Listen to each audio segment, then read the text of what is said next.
Hello and welcome to कहिए जनाब। आज हमारे साथ हैं खास जनाब मधुर भंडारकर। इन्होंने 3 नेशनल अवार्ड्स जीते हैं लेकिन एक भी पॉपुलर अवार्ड नहीं। इनकी फिल्म्स में गेज, फ्रंटल मेल न्यूडिटी और जिसे कहते हैं पीआर स्टंट्स बहुत ज़्यादा होते हैं। चलिए इनसे पता करते हैं कि इनको इंस्पायर क्या करता है, ये ऐसा सिनेमा क्यों बनाते हैं और आशुतोष गोवारकर से ये क्या कहना चाहते हैं। मैं शुरू करती हूँ। हाल कैसा है जनाब का? अब आप कंट्रोवर्सी के बाद कंट्रोवर्सी, अब आप full male frontal nudity cinema में ला रहे हैं, क्या है? देखिए ऐसा कुछ नहीं है कि नहीं, मतलब वो नहीं है लेकिन उसको एक स्टाइल में शूट किया मैंने। आपको ऐसा नहीं लगना चाहिए कि इसको हम अश्लील है या डिमीन कर रहे हैं या टिटिलेशन के लिए ऐसा कुछ कर रहे हैं, ऐसा बिल्कुल नहीं है। जेल के अंदर जो एक सीक्वेंस है नील नितिन मुकेश का, जहाँ पे वो जेल में किस तरह से आता है और सर्कमस्टांस में फंस जाता है और एक रेगुलर प्रोसेस की तरह उसको अंड्रेस करने कहते हैं कि अथॉरिटीज जो है तो देखिए कि निशान है नहीं या कुछ ऐसा कुछ वेपन लाया है कि नहीं या ड्रग्स लाया कि नहीं, तो ऐसी कई चीज़ें ऐसा दे चेकअप, तो रेगुलर चेकअप होता है, तो एक प्रोसेस के तौर पे इसको शूट किया है। एक तरह से रियलिस्टिक न्यूडिटी है। देखिए ये तो आपका देखने का तरीका, आपको लगता है कि रियलिस्टिक न्यूडिटी है या रियलिस्टिक सिनेमा होती है, इसलिए नहीं रियलिस्टिक सिनेमा है। मैं ये नहीं बोलता, देखिए मैंने हमेशा डायग्रेस करने की कोशिश भी नहीं की, always try to be in that parameter of realism and definitely अगर आप अगर उसको नाम देते हो रियलिस्टिक न्यूडिटी है तो फिर है। वही मैंने नाम दिया, आपको लगा मैं आपको परेशान कर रही हूँ, लेकिन नहीं। लेकिन एक तरह से देखा जाए कंट्रोवर्सी मधुर भंडारकर का मिडिल नेम है। आप जो फिल्म बनाते हैं पहले सेंसर बोर्ड में फंसती है। इस फिल्म का स्टिल वही मिस्टीरियस स्टिल जिसमें हमने रियलिस्टिक न्यूडिटी देखी, वो अखबारों में छप रहा है। अब न्यूयॉर्क के साथ जिसमें और काफ़ी तरह की मेल न्यूडिटी, उसके साथ कंपैरिजंस हो रहे हैं। क्या आप ये सब पीआर स्टंट करते हैं मधुर भंडारकर पॉपुलैरिटी के लिए? देखिए मुझे नहीं लगता पीआर स्टंट की मुझे ज़रूरत है। एक पहली बात कि ये डेफिनेटली बात है कि लोग हमेशा कहते हैं कि मधुर की पिक्चर सुर्खियों में आ जाती है या उसकी पिक्चर न्यूज़ में आ जाती है, प्रपोज करते हैं और उस पे कहानियां होती हैं। नहीं, हाँ डेफिनेटली ये है। मैंने ये नहीं कहा कि नहीं, बोल के चांदनी बार से जेल तक की एक जर्नी मेरी रही है और हमेशा इशू बेस्ड मैंने फिल्में बनाई है, तो जाहिर है कि थोड़े जैसे बार बंद हो गए तो लोगों ने कहा कि मधुर भंडारकर ने चांदनी बार में तो बार बंद हो गए। पेज 3 के बाद ऐसा लगा कि कोक पार्टी रेड्स होना शुरू हो गए। सत्ता के बाद स्टिंग ऑपरेशन काफी शुरू हो गए। कॉर्पोरेट में जो कोला वॉल हुआ था उसकी वजह से भी काफी कंट्रोवर्सी हुई। सो मुझे लगता है कि नहीं कि मैं जानबूझ के करता, मेरे होने के बाद, पिक्चर बनने के बाद इस तरह की कंट्रोवर्सी होती है। नहीं, फायदा तब तक नहीं होता क्योंकि कंट्रोवर्सी चंद महीने के बाद, इस तरह की पिक्चर लगने के बाद कंट्रोवर्सी शुरू होती है और फिर बाद में रिलेट करते रहे। मधुर ने ऑलरेडी दिखाया था इसमें। तो अगर मैं आपसे पूछूं कि मैंने सुना है, पता नहीं सच है कि नहीं, कि अभी तक मधुर भंडारकर को 3 नेशनल अवार्ड मिले हैं, लेकिन जो कहते हैं पॉपुलर अवार्ड वो कोई नहीं मिला। मैंने सुना है आप एक अवार्ड्स पे फिल्म बना रहे हैं इसलिए क्योंकि आपको अवार्ड, पॉपुलर अवार्ड नहीं मिला, और दूसरी बात आप क्रिकेट पे कब फिल्म बना रहे हैं, उससे ज्यादा कंट्रोवर्सी इस देश में क्या है? आपने जिस तरह कहा कि मुझे अवार्ड्स नहीं मिला या मेरी एक्ट्रेसेस को अवार्ड मिला, तो मुझे इससे फर्क नहीं पड़ता। मेरे ख्याल से मुझे 3 राष्ट्रीय पुरस्कार मिल चुके हैं, प्लस मुझे इस बात की खुशी होती है मेरी एक्ट्रेसेस को मिला तो मुझे मिला, मुझे इस बात की काफी खुशी है। आपके पास होते ही नहीं है। हाँ नहीं, जो जितने भी मेरे प्रियंका है, कंगना है, इससे पहले तब्बू है या कंगना है, तो सब लोग को I am very happy about it. और स्टेज पे जाके लोग मेरा नाम लेते, मुझे इस बात की खुशी होती है कि वो मुझे थैंक्स कहती है। हाँ। दूसरी बात, अवार्ड्स पिक्चर बनाने की बात अगर कहो तो ये किसी ने मेरे मजाक पे किसी ने कहा कि मधुर, जैसे एक इंटरव्यू में किसी ने पूछा कि आप मधुर आपको अवार्ड्स नहीं मिलता, आपको सिर्फ नेशनल अवार्ड्स मिलते हैं, आपको पॉपुलर अवार्ड जो है यहाँ की बॉलीवुड के नहीं मिलता है। हाँ, तो क्यों नहीं मिलता? कि हालांकि पिक्चर आपकी कमर्शियल है, सक्सेसफुल है, सब होती है, अच्छी परफॉर्मेंस भी सराही जाती है। सो मैंने बोला हाँ यार नहीं मिलता, मैं क्या करूँ? तो मतलब शायद मुझे एक अवार्ड से फिल्म बनानी पड़ेगी। तो ये बात वहाँ से निकली और तब जाके फैल गई इंडस्ट्री में, के मीडिया में, कि मधुर जो है एक अवार्ड से फिल्म बनाने वाला है। तो डेफिनेटली मैंने इससे सोचा, मैंने ये नहीं कहा कि मैं नहीं सोचा, मैंने इससे सोचा कि हाँ एक अच्छा आइडिया है कि अवार्ड्स में कितनी रिगिंग होती है, कितनी लॉबीज हैं, कितने ग्रुप्स हैं, अवार्ड्स कैसे मैनेज होते हैं, आपका मतलब ये है? आप हाँ करेक्ट। तो वो कहते क्यों नहीं? आप नहीं बता रहा ना, ओवरऑल देखिए पिक्चर से देखिएगा, अगर मैं सब बताऊंगा तो क्या होता है बोल के।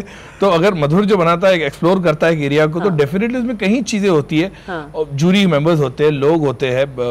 लॉबिंग की अगर बात करें, मैं किसी लॉबी से बिलोंग नहीं करता हूँ, उसके बारे में बात करें, लेकिन पिक्चर में फोकस ये होगा किस तरह से अवार्ड्स रिग होते हैं, लॉबिंग होती है और कैसे कैसे लोग उसका फायदा उठाते हैं। देखिए अगर मैं पिक्चर बनाऊंगा तो शायद हो सकता है, अगर फिलहाल मेरा ऐसा कोई इरादा नहीं है। ये स्पेकुलेशन जो चल रहा है, कॉर्पोरेट पार्ट 2 बना रहा है, फैशन पार्ट 2 बना रहा है या अवार्ड्स बना रहा है, ऐसा फिलहाल कुछ नहीं है। फिलहाल जेल पे ज़्यादा कॉन्सेंट्रेशन है।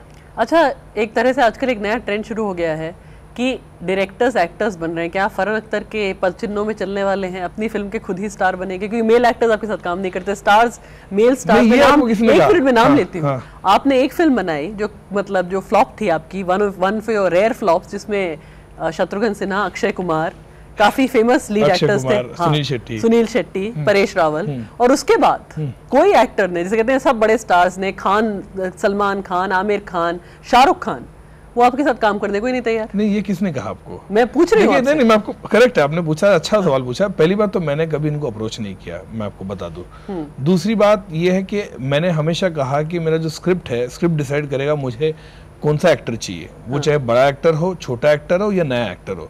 ऐसा कभी, मैंने हमेशा कहा कि स्क्रिप्ट जो होती है वो डिमांड करेगा।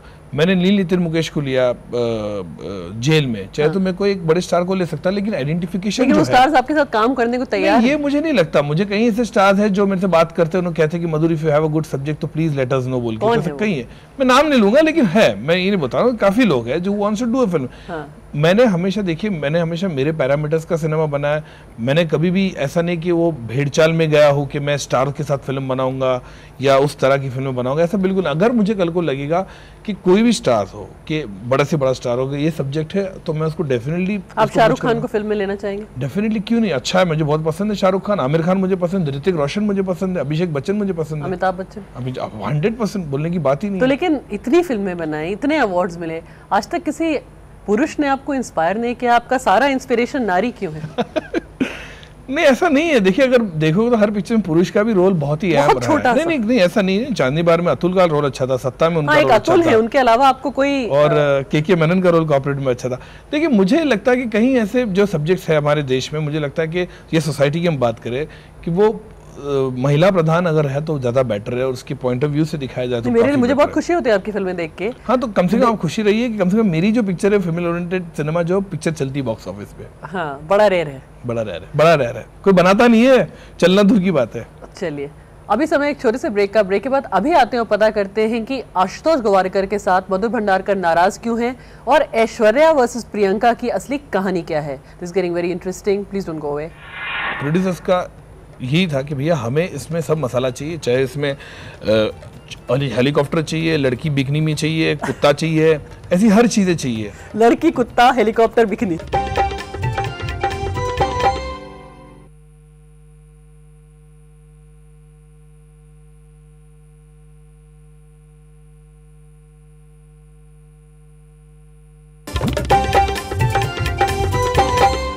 वेलकम मेरे कहे जनाब, हम लोग बातचीत कर रहे हैं अवार्ड विनिंग डायरेक्टर मधुर भंडारकर से।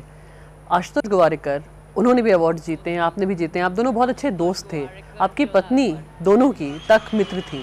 ये क्या हुआ, उन्होंने आप पे और आपकी हीरोइन पे ऐसा अटैक क्यों किया? उनके एग्जैक्ट वर्ड में कोट करती हूँ, Priyanka, I love you, you are very talented, but Aishwarya deserve this award for the IIFA award, जो प्रियंका चोपड़ा को बेस्ट एक्ट्रेस अवार्ड मिला। इसके बारे में बताइए। देखिए, डेफिनेटली मैं आशुतोष को काफ़ी सालों से जानता हूँ, और लगभग हमने हमारा करियर भी एक साथ ही शुरू किया है। और मैं भी जब ये स्टेटमेंट, मैं भी आगे बैठा था, और जब ये स्टेटमेंट हुआ तो मैं भी काफ़ी दंग रह गया। उसका 2-3 रीज़न है। एक, क्योंकि मैं आशुतोष गोवारिकर की इज्जत करता हूँ, और वो मेरे काम को सराहते, मैं उनके काम को सराहता हूँ। और आशुतोष हमेशा ही एक लो प्रोफाइल हमेशा रहा है, और हमेशा नाप तोल के बात करने वाले में से शख्स में से है वो। और तो मैं बड़ा शौक हो गया कि इस तरह के उनके जो स्टेटमेंट, खास करके प्रियंका के लिए और मेरी पिक्चर को लेके, जो मैं उनका दोस्त। इसके पीछे आपको क्या लगता है कारण क्या था? क्योंकि उन्होंने किसी योद्धा अकबर अपनी फिल्म की बात की और कहा कि ऐश्वर्या राय की परफॉर्मेंस प्रियंका से बेहतर थी। आपको कैसा लगा जब आपकी फिल्म, आपके क्रिएटिव विजन, आपकी हीरोइन को डिनिग्रेट किया गया और एक और एक्ट्रेस को ऐसे कहा गया? देखिए, मुझे लगता है पहली बात कि किसी भी एक्ट्रेस, हर परफॉर्मेंस अच्छा था। ऐश्वर्या का भी परफॉर्मेंस योद्धा अकबर में बहुत ही अच्छा था, प्रियंका का भी अच्छा था। लेकिन अगर एक मंच पे किसी को अवार्ड दिया जाता है, वो कोई भी एक्ट्रेस हो या कोई और आर्टिस्ट हो या टेक्नीशियन हो, मैं बोला, और एक बार अवार्ड देने के बाद मुझे नहीं लगता कि इस तरह के शब्द इस्तेमाल करने चाहिए किसी के लिए, चाहे वो टेक्नीशियन है, छोटे से छोटा कलाकार हो या कॉमेडियन है, कोई भी सपोर्टिंग कैरेक्टर हो, कोई भी हो, किसी के लिए इस तरह। और खास करके मुझे इस बात की ताजुब हुआ खास करके कि प्रियंका चोपड़ा आशुतोष गोवारिकर की नेक्स्ट पिक्चर में है व्हाट्स योर आशी में, जो उनकी हीरोइन है। तो मुझे और इस बात पे काफ़ी हैरानी हुई कि इस तरह के शब्द उन्होंने इस्तेमाल कैसे किए। तो एक बार एक जूरी ने अगर डिसाइड किया, I always respect the jury, if jury has decided something we should honour it. मुझे एक चीज बताइए, क्या इसलिए हो रहा है ये सब आपके साथ? क्योंकि अगर आप देखा जाए, जैसे मैंने पहले सेगमेंट में कहा कि कई मेल स्टार सुपरस्टार आपके साथ अभी तक काम उन्होंने नहीं किया है, और मोर सीरियस नोट, या मैंने भी नहीं किया, आपने भी नहीं किया है। क्या इसलिए कि आप किसी कैंप के सदस्य नहीं है, इसलिए आपके साथ ये सब होता रहता है? फिल्म इंडस्ट्री आपको एक्सेप्ट नहीं करती, चाहती नहीं?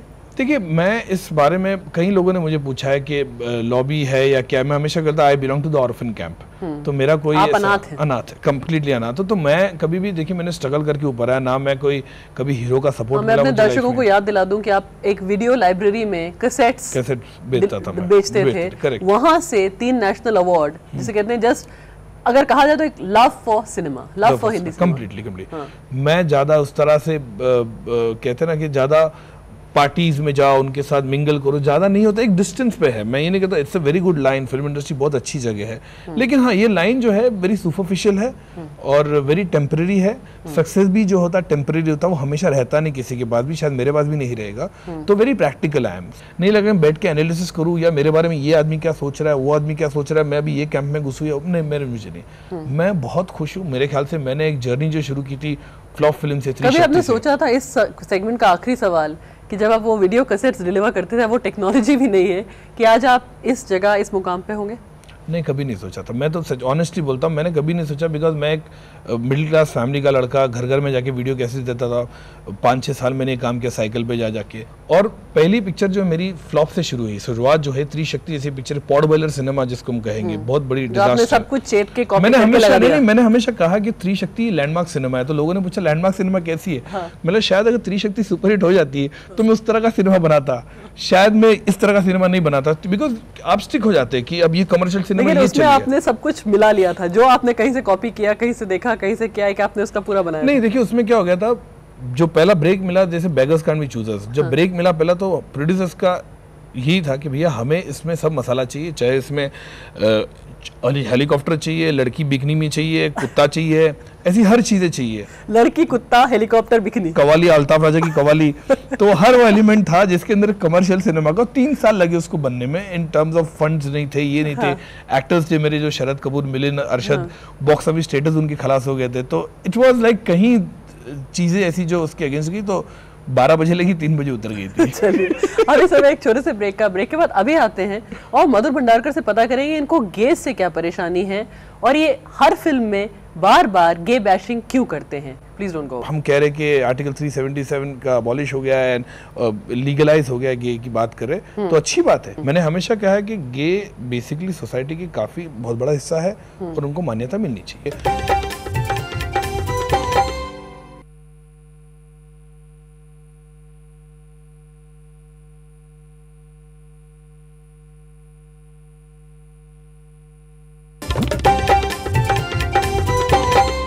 Welcome back. कहिए जनाब, हम लोग बातचीत कर रहे हैं डायरेक्टर मधुर भंडारकर से।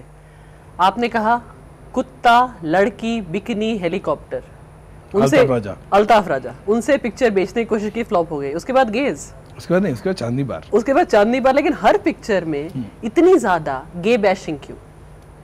देखिए, पहली बात तो मैं आपको कहूँ कि ये गे बैशिंग बिल्कुल मेरी पिक्चर में ऐसी नहीं होती है। जो हिंदी फिल्म में हमेशा कैरिकेचर बनाते हैं आपने। नहीं, वो कैरिकेचर पिक्चर में होता है, स्टीरियोटाइप गे होता है। मेरी पिक्चर में अगर आप बात करोगे कि ट्रैफिक सिग्नल की बात करो या पेज 3 की बात करो या फैशन में जो समीर सोनी ने रोल किया था, तो बहुत ही अच्छा था, बहुत ही एक अच्छे तरीके से उनको दिखाने कैसे अच्छा था। एक किसी लड़की के साथ मैरिज ऑफ कन्वीनियंस कर रहा है, अपना जिसे कहते हैं अपनी सेक्सुअलिटी डिनाई कर रहा है, एक झूठ जी रहा है, कैसे अच्छा था? ये आपका विजन है। देखिए, विजन की बात ही नहीं है। अगर एक सोसाइटी में जो एक कंजर्वेटिव फैमिली का लड़का है और उसकी माँ उसके पीछे पड़ी है कि कहेगी शादी कर, शादी कर, शादी कर, कि गुरुद्वारे में मेरे से लोग पूछते हैं कि तू शादी कब कर रहा है, और गुरुद्वारे में यहाँ तक उसको बोलते हैं कि सुना फैशन डिजाइनर शादी नहीं करते।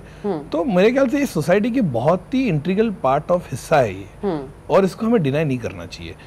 और इसीलिए वो सोसाइटी से बचने के लिए एंड एक फेस सेविंग ग्रेस जिसको हम कहते हैं, इसीलिए वो एक शादी करता मॉडल से जो उसके साथ कन्वीनियंट, मैरिज ऑफ कन्वीनियंस हम जिसको कहते हैं, तो इस तरह की चीजें सोसाइटी में होती है। सिनेमा में है ऐसी मैरिज ऑफ कन्वीनियंस? बहुत जगह है, इंडस्ट्री में होगी और फैशन हो गया है। आप इंडस्ट्री के इनसाइडर है। मैंने सुना है, मैं ये नहीं कहूँगा नहीं बोल के, ऐसा सुना है मैंने कि इस तरह की मैरिज ऑफ कन्वीनियंस होती है।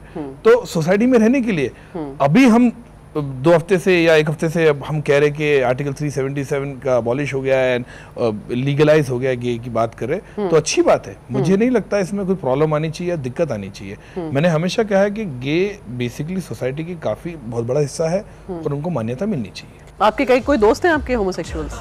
नहीं, देखो होमोसेक्सुअल या गेज है ना, डिफरेंट फैशन इंडस्ट्री में, फिल्म इंडस्ट्री में है, बहुत से ऐसे लोग हैं जो है बोल के, शायद कोई जो होता है वो ज़्यादा इतना ओपनली नहीं आता है, क्लोजेट में रहता है, शायद अब थोड़े बाहर आ जाएंगे जब इतना इसको लीगलाइज कर दिया है। They are part of society और हमें जितना हो सके इसको एक एक्सेप्ट कर लेना चाहिए। हमें बार बार इस तरह से हम उनको इग्नोर करके या उनको शन नहीं कर सकते। We can not do that. अच्छा, आपकी फिल्मों में मुझे लगता है कई लोग कहते हैं कि आपकी फिल्में एक तो अखबारों में बहुत चलती हैं, मेट्रोज में बहुत चलती हैं, जो असली भारत है जहाँ के बहुत सारे हमारे दर्शक होंगे, वहाँ आपकी फिल्मों का कोई कनेक्ट नहीं है। लोग कहते हैं क्या बकवास है। अब गांव में कॉर्पोरेट डेफिनेटली नहीं कनेक्ट कर पाएगी, लेकिन चांदनी बार ने अच्छा बिजनेस किया है गांव में, छोटे शहर में। फैशन ने अच्छा बिजनेस किया है कि पीपल स्टार्टेड सीइंग कि ये फैशन वर्ल्ड क्या है। पेज 3 जैसे चीज़ों ने किया। अभी एक वो पैरामीटर नहीं है बैठ के हम सोच सकते कि ये जो पिक्चर है हम सब जगह चलने वाली है, सब जगह। मेरे ख्याल से जो आखिरी पिक्चर जो चली थी सब जगह, इंटीरियर में भी और अब्रॉड में भी और यहाँ पे भी, मेरे ख्याल से वो गदर थी। ये एक तरह से आपको अपना फेलियर लगता है कि आपकी फेलियर क्यों लगेगा? मुझे फेलियर क्यों लगेगा? मेरे ख्याल से मैं जिस पैरामीटर की फिल्में बनाता हूँ, जिस बजट में बनाता हूँ, मेरे हर प्रोड्यूसर ने पैसा कमाया मुझे छोड़ के। सब लोगों ने पैसा कमाया, छोटी सी छोटी फिल्म में पैसा सब लोगों ने, everybody made 3 times more than the investment. So मुझे अच्छा लगता है कि अगर मैं बहुत मुझे इस बात का आपने अच्छा पूछा साथी जी, मनोज कुमार जी ने भी कहा था। मनोज कुमार जी ने मुझे हमेशा कहा कि बहुत we admire my work, I admire his work. तो उसने हमेशा कहा मधुर तू थोड़ा इंटीरियर में पहुँच, मैं चाहूँगा तेरी पिक्चर में सब होता है, वो दर्द होता है, वो एक इमोशन होता है, तो गाँव के सेगमेंट में कुछ ऐसी फिल्म बना बोल के। तो मुझे डेफिनेटली ऐसा कोई सब्जेक्ट मिलेगा तो मैं वो इंटीरियर में भी पहुँचूँ। आखिरी सवाल, आपके 3 फेवरेट एक्ट्रेसेस, 3 फेवरेट एक्टर और 3 favourite director? 3 favourite actors, Amit ji, वो तो लाजमी है, कमल हसन एंड आमिर खान। और कोई खान नहीं? शाहरुख नहीं? शाहरुख भी अच्छा है, लेकिन आपने 3 हुआ तो मैं अगर 5 बोलूं तो नहीं 5 नहीं, 3 actresses. 3 actresses, Nutan ji, Madhubala and Tabu. Priyanka Chopra? Priyanka Chopra है ना, मैं बोला बहुत है भी एक्ट्रेस। आखिरी सवाल, पूछ रहे हैं कि आखिरी 3 favourite director? 3 favourite director, Guru Dutt, Mani Ratnam और राजकुमार हिरानी। चलिए, थैंक यू सो मच। आपने जिसे कहते हैं बहुत ही ऑनेस्ट इंटरव्यू दिया। तो ये थे मधुर भंडारकर, कह रहे हैं अभी तो कि अवार्ड्स पे फिल्म नहीं बना रहे। थोड़ा बहुत दुख है कि अवार्ड, पॉपुलर अवार्ड नहीं मिला है, और हर्ट भी हैं आशुतोष गवारिकर से। Thank you so much for watching, will see you again. ये पूरा इंटरव्यू आप znews.com पर भी देख सकते हैं। Thank you and good night.